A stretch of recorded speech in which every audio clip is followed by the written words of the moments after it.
One day, each of us will be called to give an account kung giunsa na to pag-manage ang gihatag sa Ginoo.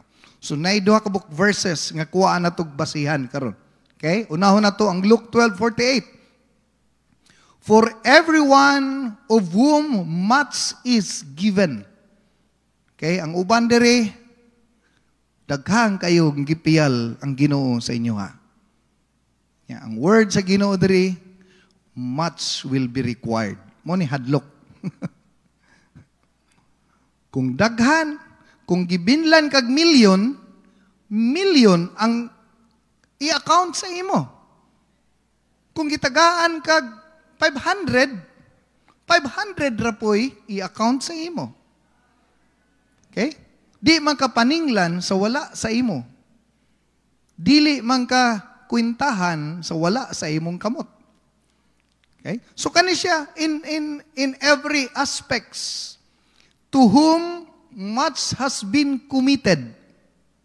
Kung daghan ang gipiyal, gibutang sa imong kamot, of him they will be asked the more. Kabalo mo? This is a principle in the kingdom of God. Sa gingharian sa Dios ni. Kung gwapo kag tingog, musikiro ka, unya, wa nimo gigamit para sa Ginoo, imong gigamit ito sa bidyokihan, nan i-require ka sa Ginoo, giunsa nimo ang gihatag sa Ginoo sa imuha. Okay? So, muna nga, ang uban sa tua, siguro, gitagaan kag kanang daghang salapi, gitagaan kag gwapo nga posisyon, gitagaan kag daghang katigayunan, no? Every properties, o baka ang gihatag sa imo talents, o baka wisdom, or whatever it is, much is given, much will be required. Muna, katong walay talent, all you have to do is to discover. Kay kung wala kay talent, masuko pod ang Ginoo nga imo ra nang ilubong nga dili nimo gamiton.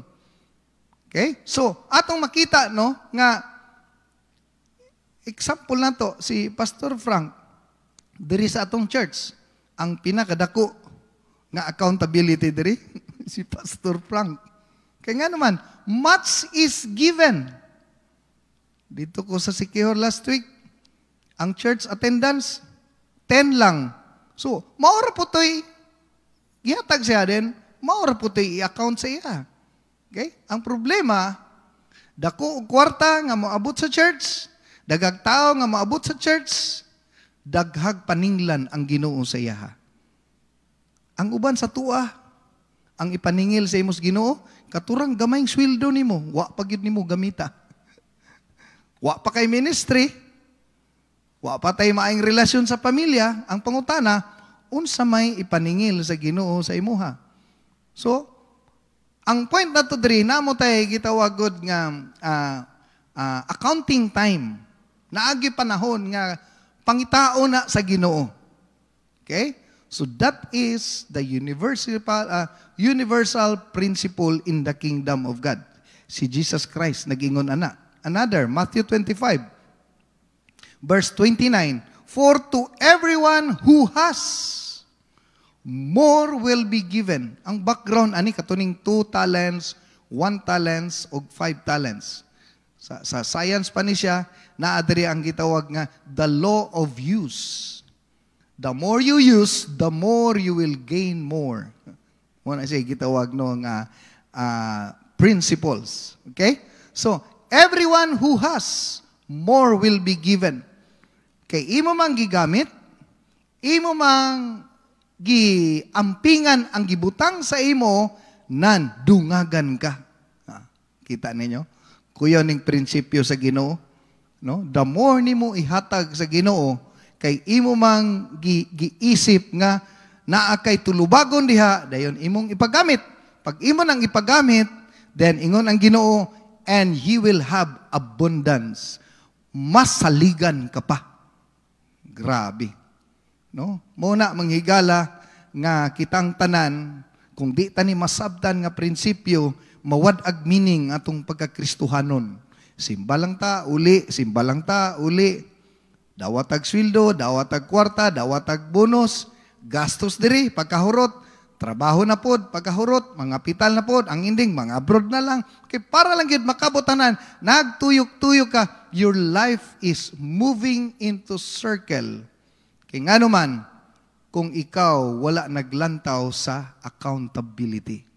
Pag di ta maglantaw sa accountability, ang Biblia nagaingon, but from him who does not have, wala ni mo gi-work out ang gihatag sa Ginoo sa imo. Wala ni mo gigamit ang gihatag sa Ginoo sa imo. Ang pulo sa Ginoo nagaingon, even for what he has will be taken away. Katong wala sa imo, wala na gani, kuhaon pagyud. No? Kani akong kamot, di ko ni gamiton sa isa ka oras. After 1 hour, pagbuhi na ko ani, pamaulanon ako hangtod ugma. Kay the principle, the law of use, the more dili nimo gamiton, mas dako og depreciation kaysa imong sige gamiton. Pero kung sige nimo gamiton, sakto gyud ang principle, mudako imong muscle. Kay ngon dito, everyone who has more will be given pag imong i-work out. Okay? Yeah. Kuan pag yun, he will have abundance. Ang normal nimo nga muscle, mas mudako pa. So, muna ang secrets of the kingdom. Now, para masabtan nato ning accountability, dagantag subject isgutan karon regarding sa tuang mga salapi, sa mga kwarta nga gibutang sa Ginoo sa tua. Depende na siya kung giunsa na to paglantaw ang life. Either on your own perspective or in God's perspective, no? Medyo architectural na siya nga term, gamiton ta ng word nga view, God's view sa pananaw sa Ginoo. Ang pananaw sa tao limited, no? Kanilang imong nakita bungbong aircon. Diha ra gyud kutob ang perspective sa tao. Gitawag ta na sa man's perspective. Pero kung naka sa taas, in God's perspective, makita niya ang Victoria Plaza, makita niya ang buhangin, layo kaysa makita in God's perspective. So, kung lantawan mo ang life in man's perspective, di ka mag-isip og accountability. Kay imong panglantaw, limited raman. Imong lantawan, bungbong, wa ka kabalo unsay naa sa likod. No? Diha sa likod, og sementeryo ba na, og dili, wa ka kabalo unsay naa diha. Pero kung imong lantawon manghigala sa mata sa Ginoo, gamiton nimo ang mata sa Ginoo, likod ani nga bungbong naapay daghan didto. So kitang tanan kung makasabot ta sa kinabuhi in God's perspective, nan mahimo tang careful sa gihatag sa Ginoo. Una, no? All of life on earth is a test. That is in God's perspective. Everybody in the kingdom of God, tanang mga great men in the Bible, nag-undergo og test. Tagang kayo sila ni Abraham, si Adan ug si Eva palang daan, no? Wa sila kapasar dito sa gidili sa Ginoo. No, almost everything, no, everyone from Genesis to Revelation. Ingon gid dito sa Revelation, to him who overcome. So, because life on earth is a test. Ingon sa James 1:12, blessed is the one who persevere under trial. No? Trial. Test. Kabalo man taning word nga test. No? Evaluation man na sa tanan nga gipiyal sa imuha o sa eskwelahan pa na tanang gi-lecture sa imuha. Having stood the test. Nakabarog ba ta sa mga test? Because God continually tests people's character. Ginatistingan yun sa Ginoo ang character because that's the only thing that we can bring to heaven. Character lagi atong madala sa langit. Okay? So, ang character will be developed or revealed. Duha ang character.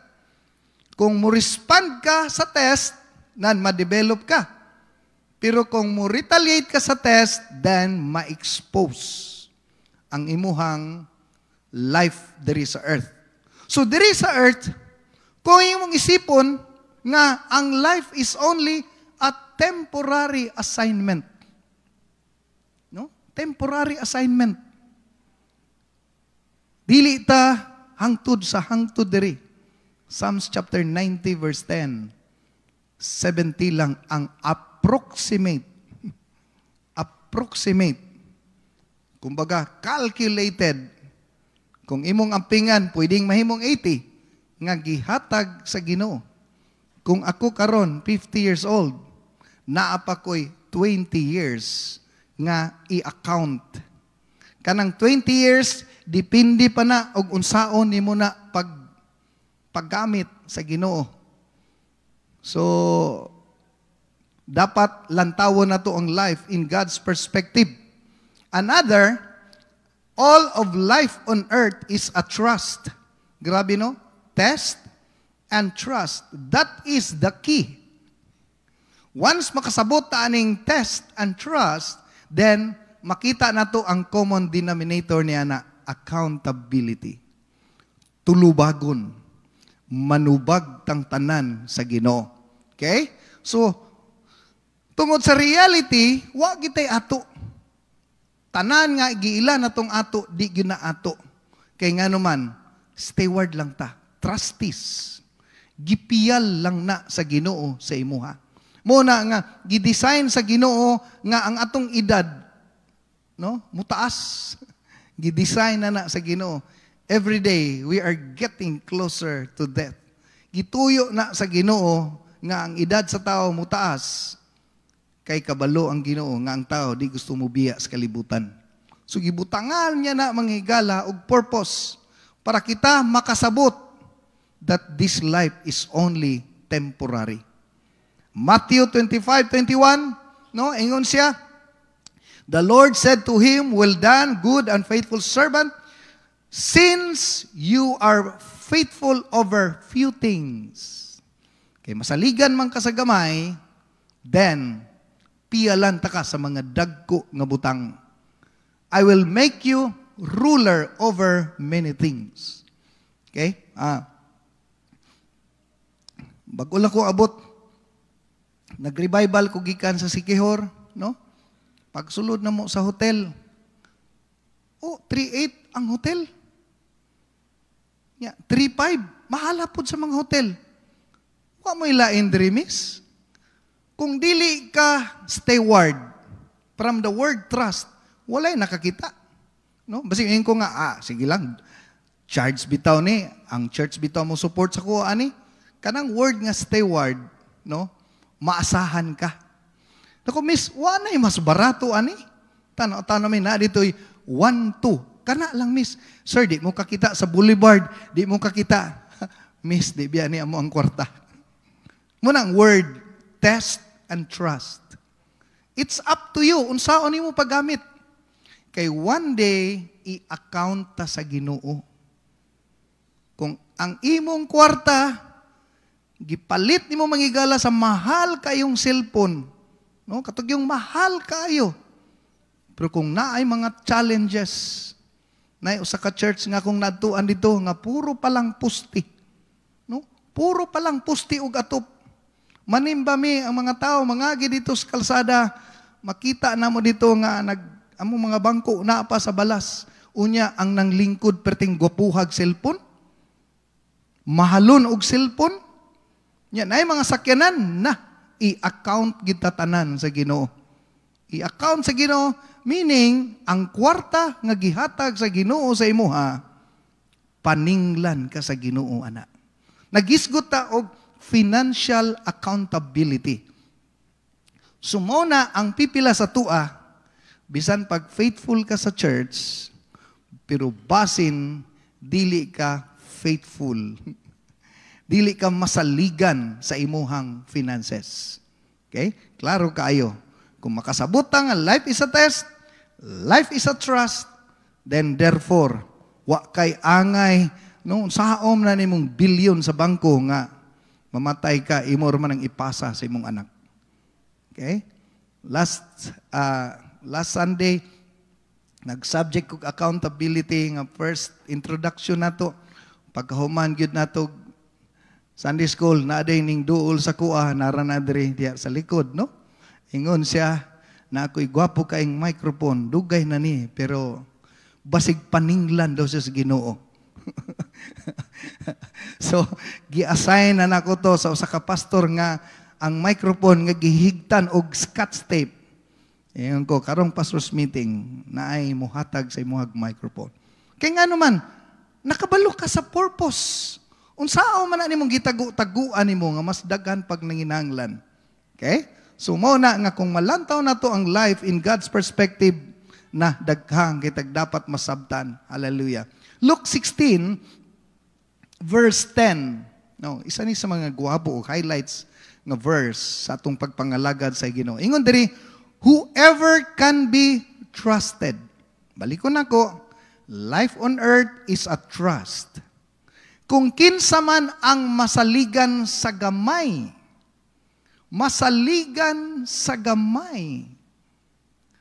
then, can also be trusted with much.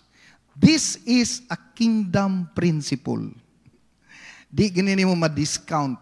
Dili ni formula sa tao. Formula gyud ni sa Ginoo. Mo na everything in the kingdom of God is opposite. Ang magpaubos, iyang ipataas. Ang magpataas, iyang ipaubos. Ang gustong makaangkon, dapat mawad-an. So, makita nimo manghigala nga sa Ginoo, saligan kanya sa mga gagmayng butang nga gipiyal sa imo. Muna ang uban karon di pa masaligan sa Ginoo sa mga dagkong butang. Di ka masaligan anang pipila nga naa sa imong kamot. Sa gamay pa lang nimo daan nga sweldo, pataka nakagasto, unsa na lang sa dako nga sweldo. Okay? Sa gamay nga kwarta na sa imong kamot. No? In God's perspective, no? 2 Timothy 2:19, kaila ang Ginoo kinsa naa diri ang masaligan. Okay? Kaila ang Ginoo kinsa naa diri. Naay mga gagmay income diri, pero kabalo sila mo manage silang kwarta nga apil ang Ginoo. Naapoy mga dagkog income diri, pero di sila masaligan sa mata sa Ginoo. Okay? So, ingon po dito sa verse 19, sa Luke chapter 16, whoever is dishonest. Kita ninyo? Whoever is dishonest with very little will also be dishonest with much. Katong manikas sa mga gagmayng butang. Tikasan ka sa gagmayng butang. Ako maning na-share sa inyo last 2020 after sa pandemic, no? During sa pandemic, tungod sa crisis, na yung mga trabaho sa Manila nga na-extend diri about sa mga advertisement, apil ko nga napiskan atong panalangin, unya accidentally, ang company nakasulod sa akong bank account og 270,000. Nasulod sa akong bank account, unya ang sender is from Singapore. So, kung imong tawhanong pagsabot, kinsa may mo account ani? Unya, dili person, company. No? Orag nagkamali siguro ang company, ya, dili person. So, sa laktod pagkasturya, swerte, no? Sa kalibutan pa na, swerte. Lami kayo, no? Sige kog bit-bit sa kong ATM nga na 270,000. Siguro magunohon na akong palit kog motor, palit ka kog patukod ka na ako tog balay, no? And hasta akong asawa, wapod kabalo. Perting lami ano. Pero in my heart, kung di ka masaligan adto, basin mas daghan pang mawala sa imo. Pero I tell you, after adto, wa ko kabalo sa unsang pamaagi, dubli pa, pilo-pilo ang ningbalik sa ako. Okay, sa gingharian sa Dios, ingon dito, can also be trusted with much. Siguro sa ato, dako to, pero sa gamay, sa Ginoo, para sa Ginoo, it's a test. Okay? In the eyes of God, it's a test. Whoever is dishonest, no? Giuli na ko to. Sultihan mo, giuli na ko to. Hasta ang sekretary sa Manila na shock. Ayun ko, ma'am, iuli na ko ni. Dali-dali siya tawag dito sa ilang main. Igitagaan kog bank account sa ilahang office. So, atong makita, manghigala, ang next verse nga gisulti ni Jesus Christ. Ingon sa verse 11, if you have not been trustworthy in handling worldly wealth, kung di daw ta pwedeng pialan sa mga worldly wealth. Kablo biya ta na unsa ng worldly wealth. Apil diha imong yuta, apil diha imong mga properties, apil na diha kwarta, tanan. Worldly wealth. Tanang kabtangan, bahandi. Kung di daw ka masaligan, dayon ingon ang Ginoo, who will trust you with true riches. Eksakto gyud ang Ginoo. Life on earth, no, is a trust. Gipiyal lang gyud ni. Karon nagpuyo ko sa balay nga dili ako. Balay na sa akong ginikanan. Meaning, ang ilang hinaguan sa una, ako'y nagbenepisyo. So karon pertini mong hago ron, pagbiya na to diri sa kalibutan nga kanang word lumalabay lamang, perting haya-haya sa nahibilin. O bita ng word insurance, di na tinuod nga insurance, no? Kaya ang imong gi-insured, ang nahibilin. Patay naman ta. No?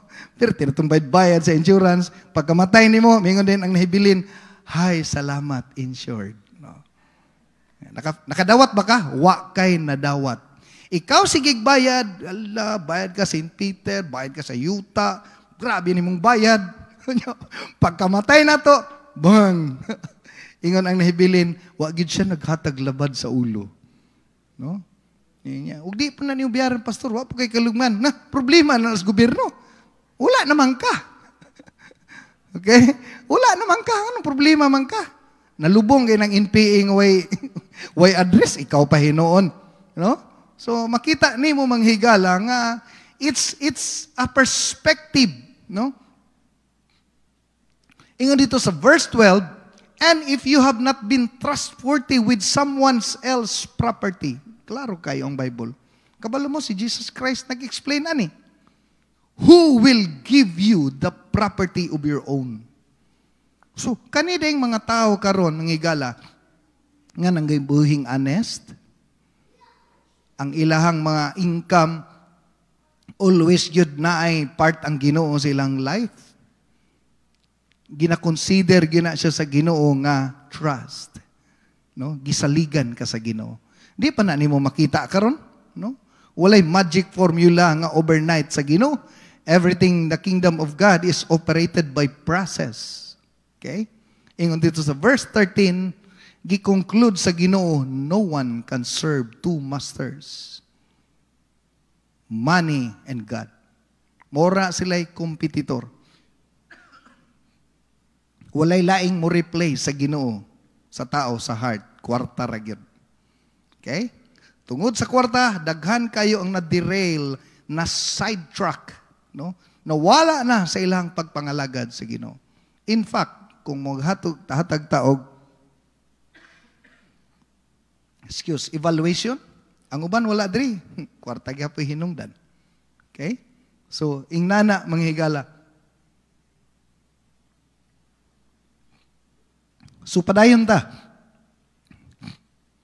Romans chapter 13 verse 8. Kinahanglan, no? Si Paul nag-advise siya. Kinahanglan dili kamo magpabilin nga utangan kang bisan kinsa. Okay? Kuya sa word si Paul, no? Kana daw dapat daw dili daw ta dagag utang. Okay? Dapat daw dili ta lumos sa utang. Daghang kay Bisaya nga version akong gipili-pili ana nagalaylay interpretation. Dapat daw dili daw ta malumos sa utang. Kaya ang uban sa tuwaron nabuhi sa utang. Okay? Isa ra dapat ang atong utang, ang paghigugma sa atong isig katao. Paghigugma ay sa usag-usa. Mora na utang na to. Kay mo na lisod bayaran eh. Higugmaon ang imong isig katao, mo na bayaran na to kada adlaw.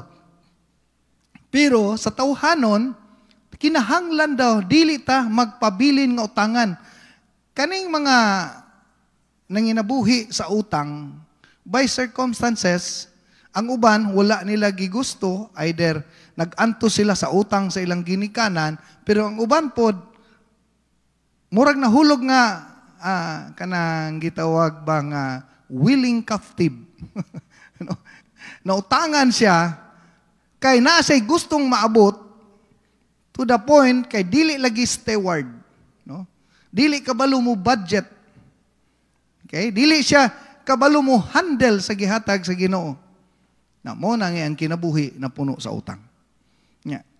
Kung imo biyang sabton sa gingharian sa Dios, kung makakita kag amo nga nangita og masaligan nga trabahante, sayo mo abot, bisag ting off na mo, overtime, bisag wa bayari, kabalo mo, dako kay na siya og nakoy gi-hire nga panday, bisag wala na iting trabaho. Di, murag usipod siguro ni siya, di siya mahimutang tiwason gid niya, bisag wa na ilabot sa sweldo, naay lahi nga gibati nga amo, kani may trabahante, wa nang winta og oras, di ba? Kung ma-impress ang amo, mas labawng ma-impress ang Ginoo. Okay? Napabata diha? Okay, murag nisamot man kabugnaw ang panahon. Palakpakan sa daw na to ang Ginoo, be. Okay? So, sige. Job 36:18. Pagbantay nga dili ka madani sa bahandi ug madala sa dagkong mga suborno. Okay? Be careful. Ang Word of God naghatag sa tuag challenge. Warning, pagbantay nga dili ka madani sa bandi. Now, unsay point diri? Daghang Christian sa gamay pa ilang income, grabe ka giver. Grabe ka tither. No? Gamay pa nagsweldo. Dagko sila mo tithes. Giver sila. Unya, concern sila sa mga butang sa gingharian sa Dios. Naa sila'y mga pagtagad. Nganong giingon diri pagbantay? Because money has emotion. Kuya, ano? Ang money na emotion. Kaya siyempre, magkwinta kita ba po kagpila imong ihatag? Unsa kadako imong ihatag? So, mag-agad po ya po na sa imong gibati. Mubito ingon ang Ginoo, God loves a cheerful. So, appeal gyud ang imong gibati. Okay? Muna ingon diri ang pulong sa Ginoo nga dili ka madani. Kay once mudako na ang imong income, mudako na ang imong sweldo, mo increase na ang imong negosyo, daghan ang madani. Daghan ang mawala. Ang ilang commitment sa Ginoo magkaubos. Nya ilang commitment sa pagpangitag kwarta magkadako. Unya ang kwarta baya naabayay espiritu. Ang kwarta baya is the only competitor. Walay laing rival ang Ginoo sa heart sa tao. Kwarta ra gyud. So, mo na nga natay gitawag financial accountability. Kanang kwarta sa imong kamot, sa imong mata, moral na nagwala.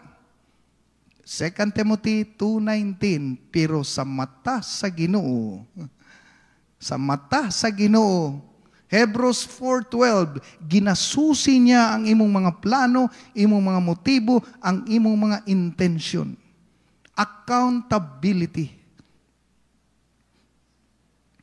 Pag adto na mo sa usa ka church, na usa ka church dito nga mao ni ang dagway sa balay, no? Mao ni ang dagway sa sitwasyon.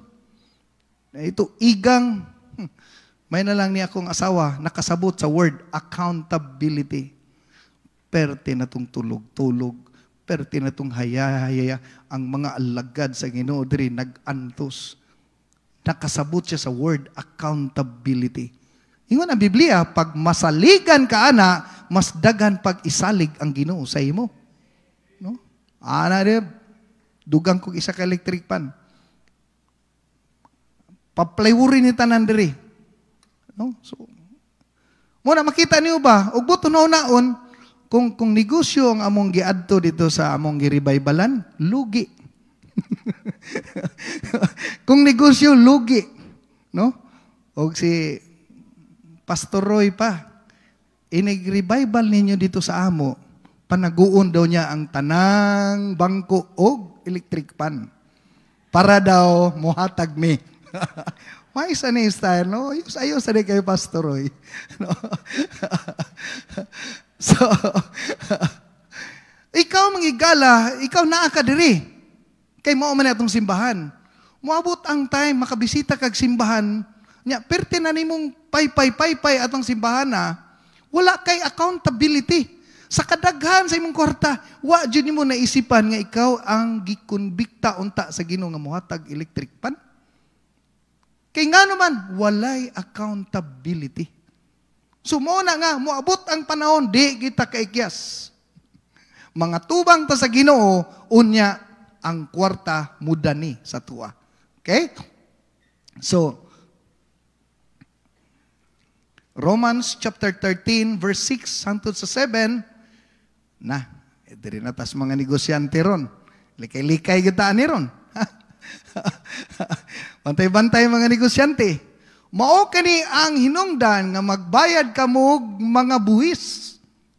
Tax, no? Naglisod gyud tanang negosyante ani, kinahanglan gyud sila abogado ani nga ma-justify sila tubangan sa Ginoo.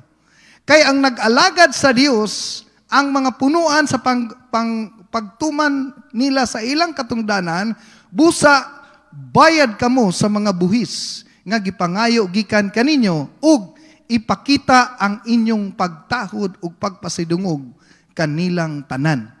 Na sa mga negosyante, naaputay accountability diri. Kay usahay, kung di kita kabayad sa tax diri sa kalibutan, samutang di ta kahatag dito sa gangharian sa Dios. Kay napatay dagang isgutan diri. Gi-forward nako ni kay murag nakita nako na time na ta. Ato na lang ning tiwason next meeting, no? So magsayuta, ha?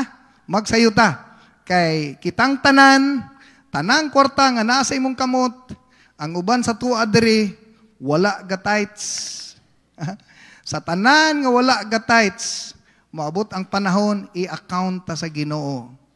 Kitang tanan paninglan, ang kwarta nga naa sa kong kamot paninglan ko sa Ginoo.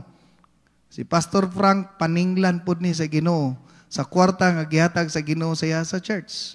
Una pagmingon siya magamping ta kay di ta na kwarta. Muna kami pod mingon primig di na mo kwarta na sa Ginoo. So kamo pod basig ang inyong gigamit di na nimo kwarta, basig kwarta na sa Ginoo imong gigamit. I rather to have 90% with a blessing than to have 100 with a curse. Kwapo na siya nga quotes ba. Mas may pa nga mag-enjoy ka sa 90% nga na blessing kaysa maimo ang tibuok 100%, unya, ang imong gigamit, di na nimo kwarta. Imo, abi nimo imo, di na dayto imo. Iya na to sa Ginoo.